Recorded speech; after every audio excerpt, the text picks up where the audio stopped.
ভারতের মুম্বাইয়ে চলন্ত লোকাল ট্রেন থেকে পড়ে ৫ জন যাত্রীর প্রাণহানির আশঙ্কা তৈরি হয়েছে। সোমবার ৯ জন সকালে দিবা মুম্বাই স্টেশনের কাছাকাছি এই মর্মান্তিক দুর্ঘটনাটি ঘটে বলে নিশ্চিত করেছে পুলিশ।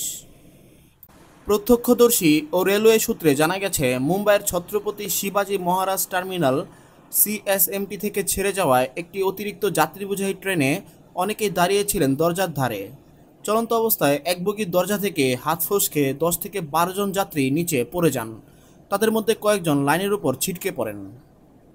ঘটনার সময় বিপরীত দিক থেকে আরেকটি ট্রেন আসছিল বলেও দাবি করেছেন কিছু প্রত্যক্ষদর্শী। তবে রেল কর্তৃপক্ষ এখনও বিষয়টি আনুষ্ঠানিকভাবে নিশ্চিত করেনি।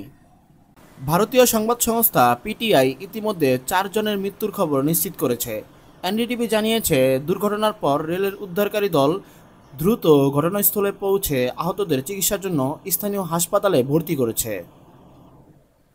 এ ঘটনায় তদন্ত শুরু করেছে মুম্বাই রেল পুলিশ ও রেলওয়ে কর্তৃপক্ষ।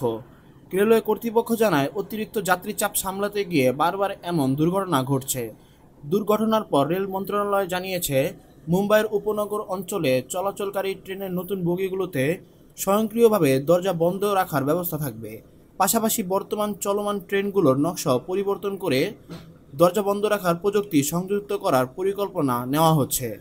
মুম্বাইয়ের লোকাল ট্রেনগুলোর অতিরিক্ত চাপ এবং নিরাপত্তা ব্যবস্থা ঘাটতির বিষয়টি এই দুর্ঘটনার মাধ্যমে আবারও সামনে চলে এসেছে। নিয়মিত যাত্রীদের নিরাপত্তা নিশ্চিতে কার্যকর পদক্ষেপ নিতে রেল কর্তৃপক্ষের উপর চাপ বাড়ছে।